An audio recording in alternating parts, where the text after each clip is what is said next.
ជំរាបសួរក៏ដូចជាសួស្តីដល់ពុកម៉ែបងប្អូនទាំងគ្នាសូមស្វាគមន៍មកកាន់ Channel មីនសុខស្រាយក្នុងការសម័យរឿងមួយរឿងចប់ដែលមានចំណងជើងថាផ្លូវស្នេហ៍បែកបាក់អញ្ចឹងដឹងសាច់រឿងពេញបែបណាយើងមកចូលទស្សនាទាំងអស់គ្នាបន្តែទស្សនាសូមបងប្អូនជួយចុច Like និង Subscribe ដល់ Channel របស់ Admin ម្នាក់មួយផងណាតួស្រីរបស់យើងណាគឺគាត់កំពុងតែមានភាពរស់រាននៅក្នុងឡានជាមួយនឹងឆិនរបស់គាត់នៅតែម្ដងលោកឆិននេះពេលដែលគាត់អដែងអ្នកជាមួយតួស្រីប្រើជាមួយនឹងកាមេរ៉ាថតវីដេអូទុកឲ្យតួស្រីរបស់យើងនេះតែម្ដងហើយគាត់ក៏និយាយថាតួស្រីកុំអៀនអីគឺវីដេអូទាំងអស់នេះគាត់ទុកដើម្បីជាអនុស្សាវរីយ៍ចឹងណាគាត់មិនយកឲ្យអ្នកណាមើលនោះទេតួស្រីរបស់យើងជឿចិត្តគេខ្លាំងណាស់ព្រោះឲ្យទំនាក់ទំនងពួកគេទាំងពីរនេះគឺរយៈពេល3ឆ្នាំទៅហើយថ្ងៃមួយនោះគឺថាតួស្រីរបស់យើងក៏បានឃើញនៅភាពពិតរបស់ខាងគូទៅដឹងរបស់គាត់តែម្ដងលោកឆិននេះគឺគាត់បានឲ្យវីដេអូចែកចាយទៅឲ្យមិត្តភ័ក្តិរបស់គាត់មើលទាំងអស់គ្រប់គ្នាគេបាននិយាយលក់លើណាគេឌីលតួស្រីរបស់យើងទាំងលោកឆិននេះគឺគាត់អាចបានការពារតួស្រីទេតួស្រីហួសចិត្តខ្លាំងមែនតើព្រោះអីទង្វើតួស្រីរបស់យើងឃើញរាល់ថ្ងៃវាតែងតែល្អទៅតែមិនដឹងស្មានថានៅខាងក្រៅខ្នងនេះគឺពោពេញដោយភាពអបល័កភាពអាក្រក់ខ្លាំងមែនតើសម្រាប់តួស្រីរបស់យើងមិនអាចទទួលយកបាននោះតួស្រីរបស់យើងក៏លើការសន្ទនារបស់គេទាំងអស់នេះសិតតែជាការរត់ចំកម្រងទាំងអស់ដែលគាត់តែងតែបង្កើតជាមួយអបតវហេតុមួយចងជើងតួស្រីរបស់យើងដោយសារតែគាត់មានកំណត់ជាមួយនឹងបងប្រុសរបស់តួស្រីគាត់គិតថាកំណុំនេះនឹងអាចយកតួស្រីជាកូនអុកដើម្បីធ្វើការរីវែងទៅលើបងស្រុករបស់គាត់តតែបានតែម្ដងណាស្រីដឹងអស់ហើយគ្រប់យ៉ាងទាំងអស់នេះតួស្រីគិតថាគាត់មិនអាចទ្រាំស្ដាប់បានទៀតទេប៉ុន្តែចន្លោះប្រហោងនេះតួស្រីរបស់យើងត្រូវតែដឹងថាតាមពិតមានគ្រួសារជាងយ៉ាងស៊ូនោះគាត់គ្រួសារជាងគឺជាមានខ្លាំងមែនតែនគាត់នឹងត្រូវរៀបការជាមួយនឹងលោកឆិននឹងតែម្ដងតួស្រីលើកបែបនេះគាត់ក៏ដឹងថាតាមពិតគាត់គឺជាមនុស្សចំនួនតែប៉ុនមកគាត់គឺត្រឹមតែជាល្បែងមកគេសម្រាប់ការលេងសើចណាតួស្រីក៏ដើរចេញទៅតាំងទឹកភ្នែកហូរតែម្ដងហើយក៏នឹកឃើញជាមួយនឹងរឿងរ៉ាវដែលគេបានធ្វើបាបតួស្រីរបស់យើងក៏មានដូចជាការដាក់ថ្នាំសម្រាប់ឲ្យតួស្រីរបស់យើងហើយសម្ដែងជាមួយនឹងពួកជនពៀទាំងអស់នោះឲ្យមានឆាកល្ខោនមួយដែលអាចឲ្យតួស្រីរបស់យើងនេះគឺដាំបាយជាមួយលោកឆិននេះតែម្ដងពេលនោះតួស្រីរបស់យើងនេះគឺដល់ដំណាក់កាលនេះហើយក៏សូមជំនួយពីគេណាតែដល់ពេលព្រឹកនេះគឺបានសម្រេចឲ្យហើយទៅតួស្រីសុំទោសគេគាត់ថាគាត់អាចបំភ្លេចរឿងនេះបានប៉ុន្តែគឺខាងលោកឆិននោះវិញគាត់ត្រូវការទទួលខុសត្រូវឲ្យអត់តួស្រីនឹងព្រមណាពេលនោះគាត់សុំតួស្រីរបស់យើងរៀបការនឹងឯងតួស្រីពេលនេះនឹកឃើញថាដល់ដំណាក់កាលនេះហើយគាត់គួរតែដើរចេញហើយណាមួយបងប្រុសរបស់គាត់នេះគាត់មិនដែលតាក់ទងនោះទេថ្ងៃនេះតួស្រីរបស់យើងសម្រេចចិត្តថាតាក់ទងទៅប្រាប់បងប្រុសថាគាត់គឺបានបែកគ្នាជាមួយនឹងគូតដឹងរបស់គាត់តែម្ដងហើយបងប្រុសលឺអញ្ចឹងសប្បាយចិត្តគាត់ថាដោយសារតែប្អូនស្រីរបស់គាត់គឺមានស្នេហាអញ្ចឹងហើយណាគឺម្ដាយឪពុកតែងតែពិបាកចិត្តតែងតែចង់ឲ្យកូនស្រីមិនដឹងចិត្តខ្លួននោះតែតួស្រីនេះគាត់ណាបែរជាសុកចិត្តយកទំនាក់ទំនងស្នេហាចាក់ចែងពីផ្ទះរយៈពេល3ឆ្នាំគ្រប់គ្នាគេបារម្ភពីតួស្រីណាដល់ពេលដំណឹងនេះតួស្រីរបស់យើងត្រឡប់ទៅវិញគឺគេកំពុងតែត្រៀមចំជាមួយនឹងសូរីយ៉ូណាដែលតួស្រីរបស់យើងចូលចិត្តធ្វើការហាត់យូហ្គាអញ្ចឹងទៅគេបើកសាលាបរិញ្ញាបត្រឲ្យតួស្រីរបស់យើងតែម្ដងតួស្រីរបស់យើងក៏ទៅដល់ផ្ទះវិញទៅពេលនេះតួស្រីក៏រៀបចំគម្រោងហើយរៀបចំប្រហែលថ្ងៃទៀតឲ្យតួស្រីនឹងចាក់ចេញពីលោកឆិននឹងតែម្ដងលោកឆិននេះក៏ឃើញតួស្រីកំពុងតែអង្គុយកត់បែបនេះគាត់មកសួរថាតួស្រីកំពុងធ្វើអីទាំងយប់នេះតួស្រីថាមានការអីទៅទេគ្រាន់តែថាគាត់ចង់ណូតនៅរឿងរ៉ាវគ្រប់យ៉ាងអនុស្សាវរីយ៍របស់យើងដែលនៅជាមួយគ្នាណាពេលនោះហើយលោកឆិននេះក៏មិនបានចាប់អារម្មណ៍អីគិតថាតួស្រីនៅតែស្រឡាញ់គាត់អញ្ចឹងគិតថាតួស្រីរបស់យើងនៅតែអាចជាឧបករណ៍ប្រើប្រាស់សម្រាប់គាត់តែម្ដងណាទាំងតួស្រីរបស់យើងពាក្យមួយម៉ាត់របស់គាត់ថ្ងៃនេះសុទ្ធតែជាពាក្យកុហកធ្វើឲ្យលោកឆិនក៏មានអារម្មណ៍ថាតួស្រីកែភ្នែកបែកគាត់នេះមើលទៅដូចជាប្រែប្រួលខុសពីដើមណាព្រោះអីតួស្រីរបស់យើងកាលពីមុនឡើយគឺស្រឡាញ់លោកឆិនខ្លាំងមែនទែនពេលនោះតួស្រីក៏ឆ្លៀតពេលលោកឆិនក៏ចូលក្នុងបន្ទប់ទឹកងូតទឹកណាក៏ឆ្លៀតដើម្បីធ្វើការឆែកមើលតើទូរស័ព្ទរបស់គេមានជាមួយនឹងលេខសម្ងាត់ដែរអត់ណាដល់ពេលឆែកទៅឆែកអត់ឃើញសោះព្រោះអីតួស្រីវីដេអូបែកធ្លាយគឺនៅក្នុងនោះទាំងអស់ណាតួស្រីគឺគាត់ថាគួរតែធ្វើបែបម៉េចដើម្បីយកជាមួយនឹងលេខសម្ងាត់នោះឲ្យបានទៅពេលនោះក៏លបួងសុំទៅកាន់លោកឆិននេះសុំចោះចម្លើយគាត់ក៏អត់បានជាឲ្យតួស្រីនោះទេតួស្រីរបស់យើងនេះក៏ថាអីទេអញ្ចឹងបើជាលោកមកស្រឡាញ់ខ្ញុំមិនទុកចិត្តខ្ញុំណាគាត់ក៏មិនយកនឹងដែរប៉ុន្តែលោកឆិននេះមើលទៅដូចជាអីផងតួស្រីរបស់យើងនេះស្រឡាញ់គាត់ខ្លាំងណាស់រឿងប៉ុណ្ណឹងគួរតែឲ្យគាត់ហើយប្រហែលជាមិនអាចតែថាតួស្រីរបស់យើងនេះគាត់ធ្វើរឿងរ៉ាវអីណាឈួតគូក្នុងទូរស័ព្ទគាត់កើតនោះទេតួស្រីរបស់យើងនៅតែព្យាយាមអញ្ចឹងពីមួយថ្ងៃទៅគឺគាត់គិតថាចិត្តដល់ថ្ងៃដែលគាត់នេះនឹងត្រូវចាក់ចេញហើយអញ្ចឹងក៏មានទូរស័ព្ទមួយខុសមកចូលតួស្រីរបស់យើងភ្លាមលៀងមីនេះគាត់ក៏បានមកប្រាប់តួស្រីថាឲ្យជួបជាមួយគាត់នៅហាងកាហ្វេមួយគាត់ប្រាប់តាមពិតទាំងអស់ថាតួស្រីរបស់យើងនេះគឺត្រឹមតែជា ឧបករណ៍លេងសើចរបស់គេនោះទេអ្វីដែលគេនឹងត្រូវរៀបការជាមួយនេះគឺកញ្ញាអ្នកមាននឹងតែម្ដងណាពេលនោះហើយគាត់ឃើញថានាងនោះក៏បានជះទឹកទួលស្រីរបស់យើងភ្លាមតែម្ដងទៅតែទួលស្រីក៏ផ្ដាំថាបើសិនជាចង់យកសម្រាមក៏យកទៅក៏អត់ចូលនោះទេហើយក៏ពេលនោះជះទឹកទួលស្រីទៀតរហូតដល់ថាលោកចិនក៏បានឃើញបានយកទួលស្រីរបស់យើងនេះគឺគាត់ឲ្យនៅក្នុងឡាននឹងតែម្ដងហើយគាត់ក៏ថាឲ្យទួលស្រីនៅទីនេះហើយចាំគាត់ទៅបដៅទីនោះតែម្ដងណាទួលស្រីពេលនោះក៏បានកេងលក់តែម្ដងទៅពួកឲ្យជះទឹកពេលនេះគឺថាពីកៅរឿងផ្ដាសាយដែរទៅដល់ផ្ទះភ្លាមទៅទួលស្រីរបស់យើងគឺចាប់ផ្ដើមអីគាត់ថាគាត់មិនអាចទ្រាំនៅជាមួយបរិសម្នាក់នេះបានទៀតទេគាត់ខ្ពើមល្អើខ្លាំងណាស់ព្រោះអីក៏បានដឹងគ្រប់យ៉ាងហើយគឺថាលោកចិននេះគឺគាត់តែងតែនៅពីខាងក្រោយខ្នងរឿងទាំងអស់នេះពួកគេគឺសម្ដែងចូលរួមជាមួយគ្នាទាំងអស់ហ្នឹងដោយសារតែនាងលីមីគឺគេដឹងដែរថាទួលស្រីនេះគឺត្រឹមតែកូនអុកចឹងទៅក៏ថាកូនអុកមួយនេះពួកគេក៏ចង់ប្រើឲ្យនាងលីមីនេះមកប្រើប្រាស់ទួលស្រីរបស់យើងក៏តាមចិត្តតាមតបាតែម្ដងណាហើយបញ្ជាក់ឡើងច្បាស់តែម្ដងថាទួលស្រីរបស់យើងនេះគេមិនរើសនោះទេថ្ងៃដែលពួកគេនេះនឹងធ្វើការរៀបការជាមួយនឹងគ្នាក៏ជាថ្ងៃដែរទួលស្រីរបស់យើងនឹងបែកធ្លាយវីដេអូនោះដែលលោកឈិននេះគឺចេញពីមាត់របស់គាត់តែម្ដងគឺមិនខ្វល់ពីចិត្តទួលស្រីរបស់យើងឥឡូវគាត់ថាអីទេឥឡូវនេះបើសិនជាមានរឿងរ៉ាវដល់ថ្នាក់នេះហើយចឹងក៏គាត់គិតថាគួរតែហៅបងប្រុសរបស់គាត់តាមចិត្តលោកឈិននឹងតែម្ដងត្រូវពួកឲ្យបងប្រុសទួ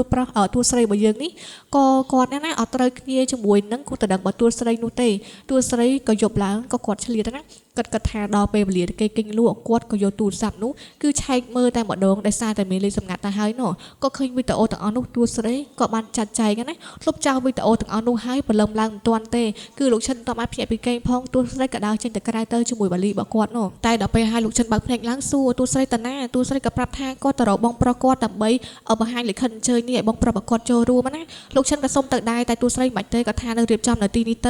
ៅទាំងពេលនេះគឺលោកឈិនក៏បានមកជុំជាមួយនាងលៀងវៃនឹងតែម្ដងគាត់ថ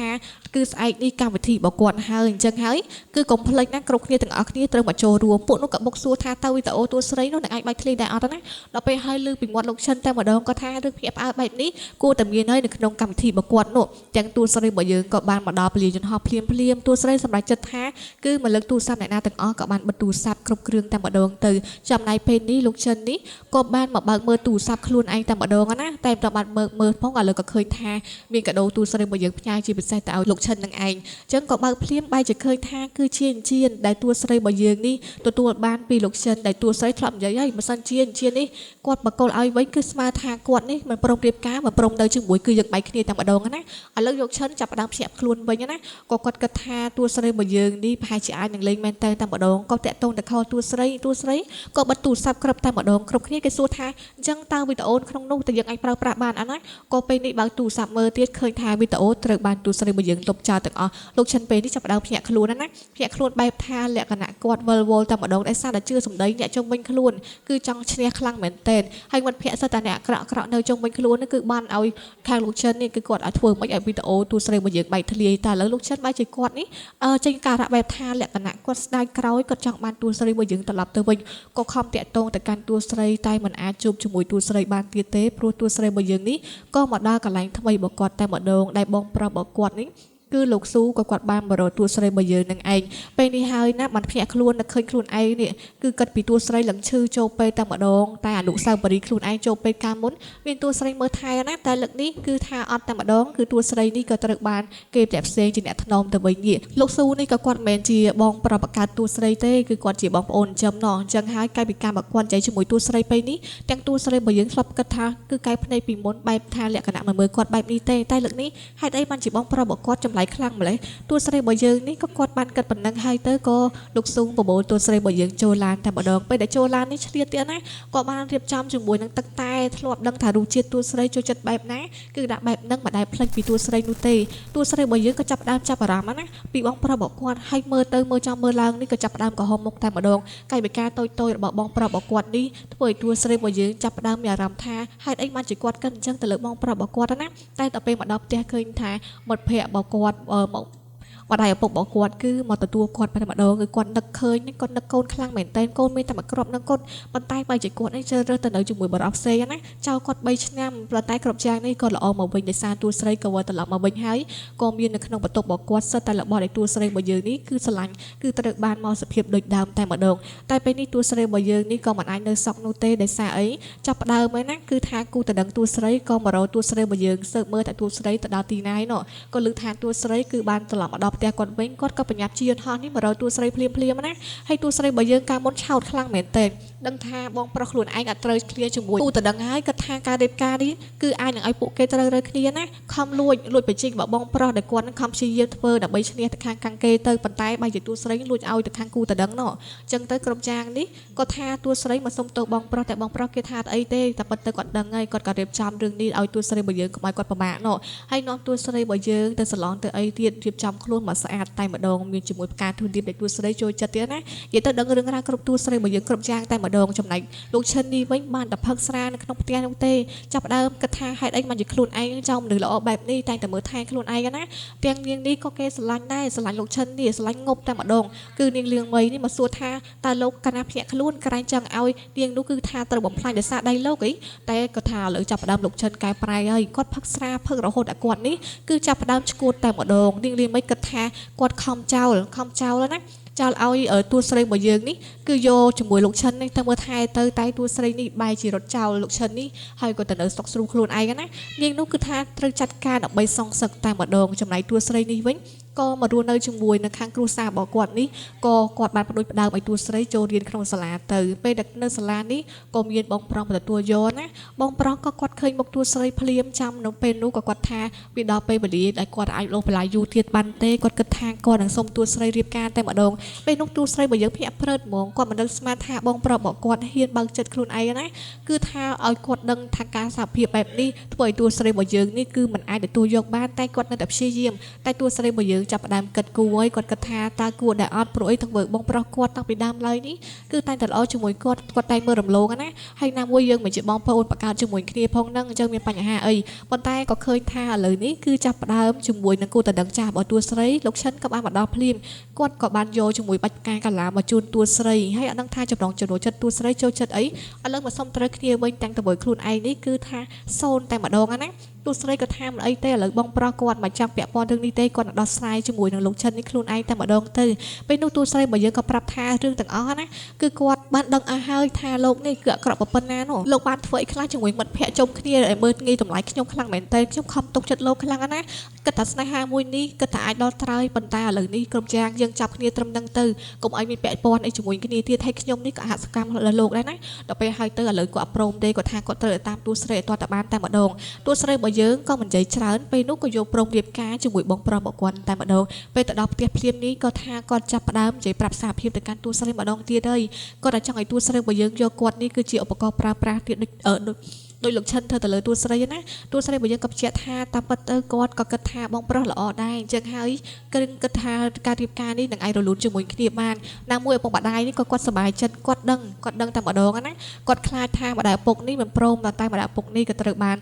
នបងប្រុសរបស់គាត់ក៏ប្រាប់ឲ្យស្រេចតែម្ដងថាពួកគាត់នេះនឹងអាចស្រឡាញ់គ្នាបានព្រោះឲ្យពួកគាត់នេះមិនមែនជាបងប្អូនបង្កើតហើយណាមួយគាត់លួចស្រឡាញ់យូរហើយឥឡូវធ្វើឲ្យកំឡោះរបស់យើងនេះខូចចិត្តខ្លាំងផឹកស្រាកាន់តែច្រើនទៅគឺចាប់ផ្ដើមព្រេកផ្ដួលជាមួយនឹងព្រេងវាសនាណាគឺគាត់គិតថាគាត់នឹងយកទួស្រីវិលត្រឡប់មកវិញឲ្យបានប៉ុន្តែនៅពេលដែលពេកឮថាគេរៀបការជាមួយគ្នាទៀតគាត់អស់សង្ឃឹមខ្លាំងមែនតើណាលោកដល់គាត់នេះគឺថាបែកក្អួតចូលពេកតែម្ដងទៀតតែម្ដងធ្លាកាពះណាតែឥឡូវដល់ពេលឃើញដំណឹងទៀតមិត្តភក្តិមកប្រាប់ទៀតថាទួស្រីគឺចិត្តដៃថ្ងៃផ្គាត់ភ្ជាប់ពាក្យទៀតហើយមានលិខិតអញ្ជើញទៀតនេះទួស្រីរបស់យើងគេលេងមែនតើណាមិនជាការកុហកបោកប្រាស់នោះទេអញ្ចឹងទៅក៏គាត់គិតថ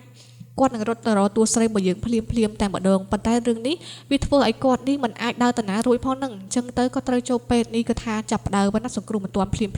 លៀងមីនេះក៏កាន់តែក្តៅខ្លាំងណាគាត់ថាហេតុអីគាត់ខំចោលមនុស្សប្រុសម្នាក់នេះឲ្យហើយហេតុអីនៅតែមិនទទួលយកណាទុកឲ្យគាត់នេះគឺពិបាកក្រំគ្រាគាត់ថាបើសិនជាមិនព្រមយកទេឥឡូវក៏គាត់សម្រាប់មកគូនេះចោលទាំងអស់តែម្ដងក៏ជីឡានបុកគេកដាផ្លូវនឹងឯងឥឡូវនេះឃើញថាមានអ្នករងចំនួនទួស្រីទៀតដែលជាបងប្រុសទួស្រីនឹងឯងដល់ពេលបុកត្រូវគ្នាហើយស្លាប់មួយហើយនេះឆ្លៀតអាយ៉ៃឡើងមករកមកបុកទួស្រីទៀតតែនេះសំណាងមានមនុស្សជុំវិញខ្លួនទៅក៏នាងនេះអត់ហ៊ានធ្វើអីនោះទេក៏បករត់ចោលខ្លួនឯងជំរត់ប្រាយុតែម្ដងណាទួស្រីរបស់យើងនេះក៏យកបងប្រុសរបស់គាត់មកដល់ទីពេលភ្លាមគឺថាឥឡូវនេះកំពុងសង្គ្រោះបន្ទាន់ទួស្រីភ័យញាក់ដៃញាក់ជើងខ្លាំងមែនទែនពេលនោះហើយក៏ចាប់ផ្ដើមសន្លប់ភ្លាមតែម្ដងណាអត់តបានមើលអ្នកជំងឺផងឥឡូវសន្លប់ខ្លួនឯងបាត់ហើយណាដល់ពេលហើយទៅទួស្រីរបស់យើងនេះក៏បានភ្ញាក់ដឹងខ្លួនឡើងគឺបានដឹងថាបងប្រុសរបស់គាត់នេះគឺបានទទួលការវះកាត់ភ្លាមគឺបាន សម្រាប់ហើយប៉ុន្តែគឺបានគ្រូពេទ្យប្រាប់ថាអាការៈរបស់គាត់នេះគឺមិនអាចនឹងថាគាត់នឹងអាចដឹងខ្លួនបានអីណាគឺរងចាំមើលប៉ុន្តែធ្វើឲ្យម្ដាយឪពុករបស់ទួលស្រីគឺគាត់ខ្យល់កោខ្លាំងមែនតែនគាត់ខ្លាចតែកូនគាត់នេះនៅរងចាំសាកសពនោះទេនាងលីមីនេះក៏ត្រឡប់មកដល់មន្ទីរពេទ្យវិញទៅចង់ដឹងរឿងថាតើអ្នកណាគឺជាឃាតករធ្វើបាបបងប្រុសគាត់ព្រោះអីគាត់មើលនឹងក៏ឃើញតាឡាណាឃើញតាឡានឹងគាត់ថាឥឡូវនេះប្រកាសជាលោកចិននេះខ្ចីដៃនាងនេះធ្វើបាបទួលស្រីរបស់យើងអីទាំងទួលស្រីរបស់យើងគឺគាត់គិតថារឿងនេះគឺមិនអាចនៅឆ្ងាយពីណាខាងដៃគាត់ទេគ្នាគាត់នឹងឯងគឺជាអ្នកចាត់ការអញ្ចឹងមករករឿងលោកចិនគឺត្រូវតែម្ដងណាព្រោះលោកចិននេះតែនិយាយថានៅពេលដែលទួលស្រីមកនៅចិត្តនេះនាងនេះពិជាទៅណាក៏បានគឺថាឆ្វេងស្ដាំតែម្ដងឥឡូវទួលស្រីរបស់យើងគាត់ថាបើសិនជាមិនអាចឆ្លើយការពិតនោះទេគាត់នឹងតាមស៊ើបឲ្យដឹងតែម្ដងថាអ្នកណាគឺជាអ្នកធ្វើឲ្យគាត់ណាមានបញ្ហានេះកើតឡើងរឿងនេះទួលស្រីក៏ដើរចេញភ្លាមទៅនាងនេះក៏ចាប់ផ្ដើមទុនដៃទុនជើងមកបកណាឲ្យលោកចិននេះជួយលាអាត់កំបាំងឲ្យសុំទោសឲ្យលោកចិនគេបានបញ្ជាទេតែនាងនេះគឺចេះដឹងច្រើនខ្លាំងពេកណាទួលស្រីក៏ត្រឡប់មកវិញទៅឥឡូវនេះទួលស្រីក៏ថាគាត់ត្រូវតែដំណើរការក្នុងការភ្ជាប់ពាក្យជាមួយបងប្រុសគាត់មិនអាចចោលបាននោះទេព្រោះពេលនេះបងប្រុសបានការពារជីវិតរបស់គាត់ណាតែទួលស្រីរបស់យើងគឺគាត់បានរងចាំរហូតរយៈពេលមួយអាទិត្យហើយបងប្រុសនៅតែអត់ដឹងខ្លួនអញ្ចឹងធ្វើឲ្យកំឡោះឈិននេះក៏គាត់ចាប់ផ្ដើមមានសង្ឃឹមតែម្ដងគាត់ថាគាត់មករកទួលស្រីពេលនេះទួលស្រីត្រូវទៅជាមួយគាត់ព្រោះអីលើកនេះទួលស្រីរបស់យើងមិនអាចរៀបការជាមួយសាកសពបាននោះទេអ្នកដែលសាកសមគឺជាគាត់ណាហើយទួលស្រីគាត់ថារយៈពេល3ឆ្នាំនេះទួលស្រីអែមភ្លេចគាត់មែនតែអត់ទួលស្រីរបស់យើងក៏ត្រូវបានលោកឈិននេះគឺចាប់រំលោភភ្លាមតែម្ដងប៉ុន្តែនៅក្នុងមន្ទីរពេទ្យនេះក៏ជួនដំណើរម្ដាយឪពុកទួលស្រីក៏មកដល់ភ្លាមគាត់ថាហេតុអីបានជាឯងធ្វើបាបកូនគាត់ណាគាត់ក៏ហៅអង្គរៈគាត់ទាំងអស់គ្នានេះចាប់ដៃចង់ជើងនេះក៏ឲ្យចេញតែម្ដងទៅទួលស្រីនេះក៏គាត់ថាគាត់មិនអាចចាក់ចេញពីបងប្រុសរបស់គាត់បាននោះទេគាត់ត្រូវតែរៀបការជាមួយគ្នាតទៅបានណាម្ដាយឪពុកក៏សំបោថាទួលស្រីរបស់យើងត្រូវកើតឲ្យវិញឆ្ងាយទៅព្រោះអីពេលនេះទួលស្រីរបស់យើងបើសិនជាជ្រើសរើសផ្លូវបែបនេះទួលស្រីនឹងឯងមកជីវិតតែម្ដងណាទួលស្រីក៏ថាក៏បដិញ្ញាឲ្យត្រូវតែរៀបការជាមួយគ្នាឲ្យបាននឹងឯងគឺឥឡូវនេះគាត់ថាលោកចិនក៏ចាប់ផ្ដើមគាត់ថាខ្លួនឯងមិនស្មើនឹងសាកសពផងនឹងព្រោះអីទួលស្រីរបស់យើងគឺស្អប់គាត់ដល់កម្រិតកំពូលទួលស្រីរបស់យើងនេះដីលោកចិនយ៉ាងសាហាវធ្វើឲ្យគាត់មានអារម្មណ៍ថាគាត់មិនអាចចង់រស់បានទៀតណាដល់ពេលលោកចិននេះមកប្រាប់មិត្តភក្តិទាំងអស់គ្នាមិត្តភក្តិនេះក៏ឆៅដូចគ្នាទៀតគាត់ចាប់ផ្ដើមមកចេះឈួលមិត្តភក្តិរបស់គាត់លោកចិននេះឲ្យកាន់តែក្តៅខ្លាំងទៅណាថាទួលស្រីរបស់យើងនេះគឺគាត់នឹងរៀបការឲ្យទោះបីជាបញ្ហាអីកើតឡើងក៏ដោយគឺគាត់នៅតែរៀបការជាមួយនឹងបរិស័កសពម្នាក់នឹងអញ្ចឹងណាអញ្ចឹងឥឡូវក៏ទួលស្រីមកលោឈុតភ្លាមតែម្ដងពេលទៅលោឈុតនោះភ្លាមទួលស្រីរបស់យើងក៏ថានឹងអាចរៀបការជាមួយគ្នាហើយព្រោះអីគាត់នេះគឺបានសាងទំនាក់ទំនងជាមួយគ្នាតាំងពីក្មេងមកមានតែបងប្រុសគាត់ទេដែលល្អជាមួយគាត់ទួលស្រីរបស់យើងសប្បាយចិត្តខ្លាំងណាស់ប៉ុន្តែនៅពេលនោះទួលស្រីរបស់យើងងាកមកក៏ឃើញថាលោកឈិននេះក៏ចូលមកដល់ភ្លាមគាត់និយាយថាទួលស្រីស្អាតបំផុតសម្រាប់គាត់គឺទួលស្រីត្រូវតែអកការគាត់ណាគាត់ចាប់បង្ខំទួលស្រីតែម្ដងព្រោះពេលនេះទួលស្រីរបស់យើងនេះមិនអាចគាត់រងចាំសាកសពបានទៀតទេត្រូវតែរៀបការជាមួយគាត់តែទួលស្រីក៏ថាយើងលែងមានអីជាមួយគ្នាណាហើយលោកក៏ដឹងខ្លួនដែរថាលោកធ្វើអីទៅលើខ្ញុំខ្ញុំឈឺចាប់ខ្លាំងណាតែឥឡូវគាត់ខាងចាប់ផ្ដើមម្ដងទៀតបានតើយើងមានបញ្ហាអីជាមួយគ្នារយៈពេល3ឆ្នាំនេះទូស្រីរបស់យើងស្គាល់រសជាតិជាមួយគាត់ច្បាស់លាស់ហើយណាគឺស្គាល់ចិត្តជាមួយគ្នាច្បាស់លាស់ហើយឥឡូវនេះយើងទៅជាមួយគ្នាទៅគាត់ថាឲ្យទូស្រីទៅជាមួយគាត់តែទូស្រីប្រកែកខ្លាំងមែនតើគាត់ដឹងរឿងនេះគឺជឿចាប់បំផុតហើយហេតុអីនៅលោកនេះទៅតែធ្វើបាបខ្ញុំណាទៅតែចោលខ្ញុំទៅជាមួយលោកនោះពេលនោះក៏រុញចេញតែម្ដងទៅឲ្យផ្ទះមកកំភ្លៀងឲ្យដឹងខ្លួនតែលោកឈិននៅតែមិនដឹងខ្លួនពេលនេះគាត់ចាប់ផ្ដើមក្តៅខ្លួនកាន់តែខ្លាំងណាគាត់ថាទូស្រីមិនយល់ពីចិត្តគាត់សោះគាត់ស្រឡាញ់ទូស្រីខ្លាំងណាស់តែទូស្រីរបស់យើងនេះសំបីតែទង្វើតូចមួយដែលគាត់ធ្វើបាបទូស្រីរបស់យើងពីមុនទូស្រីមិនអាចលើកលែងបានអញ្ចឹងមានតែលេងខកក្តៅតែម្ដងទៅគឺចាប់ចងទូស្រីរបស់យើងនេះក៏សុំទូស្រីរបស់យើងរៀបការជាមួយគ្នាភ្លាមនឹងឯងទូស្រីរបស់យើងប្រកែកថាលោកមាននិស្ស័យជាមួយខ្ញុំទៀតទេពួកឯលោកនេះគឺថាថោកទីបំផុតណាលេងដល់កម្រិតនេះខ្ញុំចូលចិត្តទេមនុស្សប្រុសបែបនេះធ្វើឲ្យខ្លួនឯងកាន់តែថោកតម្លាក់តម្លៃខ្លួនឯងកាន់តែខ្លាំងតែគាត់ថាគាត់ខ្វល់នោះទេសំខាន់ទូស្រីត្រូវស្រឡាញ់គាត់តែម្នាក់នោះតែទូស្រីថាលោកមានមនុស្សផ្សេងហើយរៀបការជាមួយគ្នាប៉ាម៉ាក់ក៏ដឹងឮដែរហេតុអីនៅធ្វើបាបខ្ញុំទូស្រីរបស់យើងខំប្រាប់ប៉ុណ្ណេះហើយណាតែគាត់នៅតែភ្ញាក់ខ្លួនអញ្ចឹងរហូតដល់ដំណាក់កាលពេលនេះមានតែបងប្រុសនោះទេដែលគាត់នេះខំទៅពីនរកតែម្ដងមករកទូស្រីរបស់យើងការពារទូស្រីឲ្យទាល់តែបានពេលនោះក៏ជ្រុលចកោតគឺបុកទៅកាន់លោកឈិននេះមកតំផឹងតែម្ដងតែនេះអត់សម្លាប់ដែរណាក៏លោកឈិននេះក៏ត្រូវបានបងប្រុសរបស់ទូស្រីនេះគឺថាដាក់មួយកំភ្លៀងទៀតនេះអត់ដឹងដៃណាក៏លោកឈិននេះក៏ផ្សព្វភ្លាមតែម្ដងទៅទូស្រីពេលនេះក៏មានសុវត្ថិភាពក៏ទៅជាមួយបងប្រុសរបស់គាត់នឹងឯងតែលោកឈិននេះក៏ងើបមកវិញទៀតគាត់ថាគាត់សុំទោសទូស្រីណាគាត់ថារឿងគ្រប់ ចាំងវាអាចកែប្រែបានតែអត់ព្រោះឲ្យគាត់តែមានតែតួស្រីក្នុងចិត្តគាត់ទេពេលនេះគាត់ទៅតែយល់ថាតួស្រីមានតម្លៃខ្លាំងណាស់តែតួស្រីរបស់យើងនេះគឺគាត់មិនងាកក្រោយនោះទេគាត់ឡើងឡានជាមួយនឹងបងប្រុសទៅហើយក៏បាននាំបងប្រុសទៅកម្មវិធីពេលព្រោះឲ្យដំណាក់កាលពេលនេះគាត់មិនទាន់ធូរស្បើយនេះបានស្រួលបួលណាតួស្រីរបស់យើងនេះក៏មើលថែរហូតដល់ថាពេលនេះចាប់ផ្ដើមបងប្រុសបើកភ្នែកឡើងជាមួយស្នាមញញឹមរៀងខ្លួនហើយបងប្រុសក៏សុខភាពបានប្រសើរឡើងទៅអញ្ចឹងហើយគ្រូពេទ្យក៏អនុញ្ញាតឲ្យពួកគេនេះក៏នាំបងប្រុសទៅផ្ទះបានណាសម្រាប់នៅផ្ទះបានហើយទៅដល់ពេលហើយទៅឥឡូវចាប់ផ្ដើមផ្អែមល្ហែមជាមួយគ្នាទៀតសិនណាដោយសារតែពេលនេះពួកគេគឺថាមិនអាចដោះលែងគ្នាបានទេគឺតំណែងតំណងស្នេហាពួកគេកាន់តែជ្រាលទៅណាលោកដល់ថាមានទង្វើនេះទង្វើខ្លាំងមិនខ្វះអៀនទេគឺម្ដាយឪពុកនៅពីមុខហ្នឹងហើយក៏ហ៊ានថើបគ្នាទៀតម្ដាយឪពុកថាអីទេឥឡូវនេះកូនចៅធ្វើអីក៏ធ្វើណាគាត់មិនខ្វល់ទេសំខាន់តួស្រីរបស់យើងស្មោះស្ម័គ្រប៉ុណ្្នឹងហើយនោះតែឥឡូវគាត់ថានាងនេះគេដឹងថាបងប្រុសឈិនរបស់គេកំពុងមានគ្រោះថ្នាក់គេថាគេមិនទុកនោះទេបងប្រុសឈិនសឹកតែស្លាប់ហើយតែតួស្រីមិនងាកមកមើលសោះមិនងាកគ្នាយកគ្នាចូលទីពេទ្យនោះទេតួឲ្យគ្នាស្លាប់រស់តែឯងតែម្ដងណានាងនោះក៏គិតថាគួរតែបំផ្លាញតួស្រីតែម្ដងព្រោះតួស្រីនឹងចិត្តរៀបការថ្ងៃរៀបការតួស្រីក៏គាត់មានកាដូឲ្យនោះដែរគឺយកទូរស័ព្ទបងប្រុសឈិននោះគឺយកទៅឲ្យជាងគេជួសជុលមើលសើរើទាំងអស់មើលវីដេអូទាំងអស់នោះតើអាចសើរើមកវិញបានដែរអត់ណាក៏ឲ្យលេងម្ដុំនឹងទៅគឺធានារយៈពេល5ថ្ងៃទៀតគឺទទួលបានវីដេអូពេញភ្នែកតែម្ដងឥឡូវនេះគឺថាបងប្រុសឈិនក៏បានឃើញថាតួស្រីរបស់យើងចិត្តរៀបការក៏រុញនាងនោះចេញតែម្ដងនាងលេងមីនេះគឺនៅតែតង់ទៀមអញ្ចឹងគាត់ថាបើសិនជាមិនបានអ្នកទាំងអស់គ្នានេះគឺគាត់មិនព្រមនោះទេគាត់ថាបើសិនជាស្លាប់ទាំងអស់គ្នាតែម្ដងណាអញ្ចឹងថ្ងៃរៀបការតួស្រីក៏ចូលមកដល់ភ្លាមទៅម្នាក់គេចាប់ផ្ដើមមកចាំមើលតែការរៀបការនេះគឺនឹងសប្បាយរីករាយដល់កម្រិតណាណូកូនកន្លោះកូនកំមុំក៏ចូលមកដល់ភ្លាមទៅរៀបចំណាធ្វើការពាក់អញ្ជើញជាមួយគ្នាហើយតែមិននឹកស្មានថានៅពេលនោះនាងមីក៏ដើរចូលមកដល់ភ្លាមគឺហាមព័ទ្ធនៃការរៀបការតែម្ដងហើយបងប្រុសឈិនក៏ចូលមកដល់ភ្លាមក៏សុំត្រូវរើគ្នាជាមួយនឹងតួស្រីទៀតទាំងតួស្រីរបស់យើងក៏ប្រាប់ហើយថាគាត់មិនអាចបកក្រោយវិញបានទេព្រោះអីទង្វើលោកនេះគឺធ្វើឲ្យខ្ញុំនេះដឹងថាខ្ញុំនេះបើសិនជារស់លើជាមួយលោកទៀតប្រកាសជាមានតែក្តីទឹកភ្នែកតែម្ដងណាតួស្រីខំបញ្ជាក់ប៉ុណ្ណេះហើយតែគាត់នេះនៅតែមានសង្ឃឹមក្នុងជីវិតរបស់គាត់អញ្ចឹងតួស្រីរបស់យើងនេះក៏ដើរចេញទៅហើយក៏គាត់ឡើងវេទិកានេះដើម្បីធ្វើការពាក់ជាបន្តទៀតពេលនោះគឺធ្វើឲ្យលោកចិននេះគឺគាត់រៀងដកចិត្តរៀងថាចិត្តរបស់គាត់គឺធ្លាក់ដល់កម្រិតសូន្យតែម្ដងគឺគាត់គិតថាគាត់មិនអាចមានសង្ឃឹមជាមួយតួស្រីបានទៀតទេប៉ុន្តែនាងលៀងមីនៅតែមានសង្ឃឹមអញ្ចឹងគាត់ថាគាត់មានកាដូមួយជូនឲ្យតួស្រីរបស់យើងជាពិសេសតែម្ដងគឺជាវីដេអូដែលតួស្រីធ្លាប់លុបមែនទេអត់ថ្ងៃនេះណាគឺវីដេអូនេះនឹងនៅក្នុងអេក្រង់ណាគឺចាប់ផ្ដើមផ្ញើទៅឲ្យគ្រប់គ្នាឃើញថាតើតួស្រីនេះគឺជាក្មេងស្រីបរិសុទ្ធដូចមាត់គេនិយាយពិតមែនតែអត់ថ្ងៃនេះគឺត្រូវតែមកផ្លាញជាមួយកិត្តិយសតួស្រីរបស់យើងទាំងអស់តែម្ដងប៉ុន្តែក៏ឃើញថាលោកតារបស់នាងនោះក៏ចូលមកដល់ភ្លាមព្រោះអីគាត់គិតថាបើសិនជាគាត់មិនមកទេក្រុមហ៊ុនទាំងអស់នឹងខ្សែធនដោយសារតែនាងនឹងតែម្ដងណាពេលនោះក៏បានមកសុំទោសទៅកាន់បងប្រុសរបស់តួស្រីរបស់យើងដោយសារតែគាត់នេះគឺជាអ្នកការភាគហ៊ុនដ៏ធំតែម្ដងអញ្ចឹងទៅគាត់ថាមានក្រុមហ៊ុនតូចមកតំណងជាមួយគ្នានេះគឺត្រូវបានក្រុមហ៊ុនរបស់បងប្រុសនេះជាអ្នកជួយសង្គ្រោះទាំងអស់អញ្ចឹងគេក៏មកគោរពតួប្រុសខ្លាំងមែនតើណាទាំងនាងលៀងមីគេថាអត់ទេគេមិនព្រមនោះទេបើសិនជាធ្លាក់កូនធ្លាក់ទាំងអស់គ្នាហ្នឹងគឺទាល់តែនាងតួស្រីរបស់យើងនេះត្រូវបានឈ្មោះគាត់ស្អុយលលួយបានគាត់ព្រមទោះបីជាគាត់ត្រូវក្រត្រូវគេដាក់គុកបណ្ណាក៏ដោយគាត់មិនខ្វល់នោះដែរក៏ផ្សាយវីដេអូផ្លឹបប៉ុន្តែវីដេអូនោះបែរជាបង្ហាញថាជាវីដេអូនាងនោះ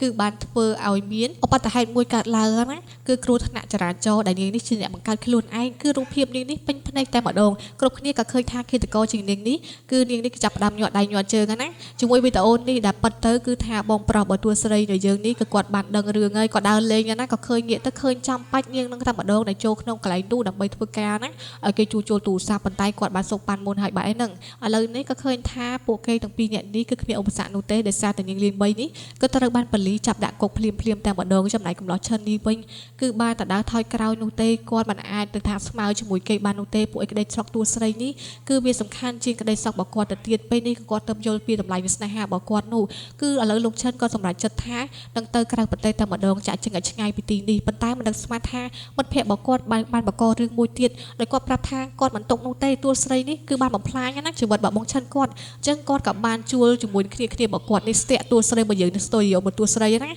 ាតែតួស្រីទៅហាត់យូហ្គាភ្លាមនេះតួស្រីនឹងមានគ្រោះថ្នាក់ចរាចរណ៍មួយកើតឡើងភ្លាមប៉ុន្តែលោកឈិនគាត់ថាគាត់មិនអាចឲ្យតួស្រីរបស់យើងបាត់បង់ជីវិតដោយសារគាត់ទេគាត់ក៏ខកហៅបងប្រុសរបស់តួស្រីណាប្តីរបស់តួស្រីរបស់យើង មកជួយសង្គ្រោះភ្លាមទៅប៉ុន្តែអត់ទាន់សំណាងហើយនេះគឺលោកឈិនក៏គាត់មកជួយសង្គ្រោះតួស្រីរបស់យើងទាន់ភ្លាមតែម្ដងប៉ុន្តែក៏ត្រូវបានផ្ដាច់ជីវិតគាត់នេះក្នុងពេលនេះឯងតែសំណាងហើយតួស្រីគាត់ថាគាត់មិនចោលនោះទេគាត់ថាទោះបីជាគាត់អាក្រក់ល្អប៉ុណ្ណាក៏ដោយណាត្រូវតែនាំគាត់ទៅមន្ទីរពេទ្យដោយសារតែគាត់នេះគឺបានរងជំនួសតួស្រីនោះដល់ពេលទៅដល់មន្ទីរពេទ្យភ្លាមទៅឥឡូវសង្គ្រោះបានពិតមែនប៉ុន្តែតួស្រីរបស់យើងនេះក៏ត្រូវមកមើលថែលោកឈិនដែរដោយសារគេជាអ្នកជួយសង្គ្រោះនោះលោកឈិននេះគឺត្រូវបានពិការជើងមិនអាចដើរទៅណារួចនោះទេពេលនេះក៏គាត់ថាជើងគាត់អស់ហើយនឹងអស់សង្ឃឹមក្នុងជីវិតហើយអញ្ចឹងគាត់គិតថាគាត់នឹងចោលគ្រប់យ៉ាងណារឿងគ្រប់យ៉ាងដែលតួស្រីរបស់យើងធ្លាប់ធ្វើឲ្យគាត់ធ្លាប់លួចអីវ៉ៃវ៉ាន់អីខ្លះណារបស់បងប្រុសគាត់មកឲ្យលោកឈិននេះគាត់នឹងបកគោគ្រប់យ៉ាងទាំងអស់ហើយគាត់នឹងលាឈប់តែម្ដងក្រុមហ៊ុនរបស់គាត់នឹងខ្សែធនដើម្បីឲ្យតួស្រីរបស់យើងនេះទទួលបានគ្រប់យ៉ាងពីគាត់នឹងឯង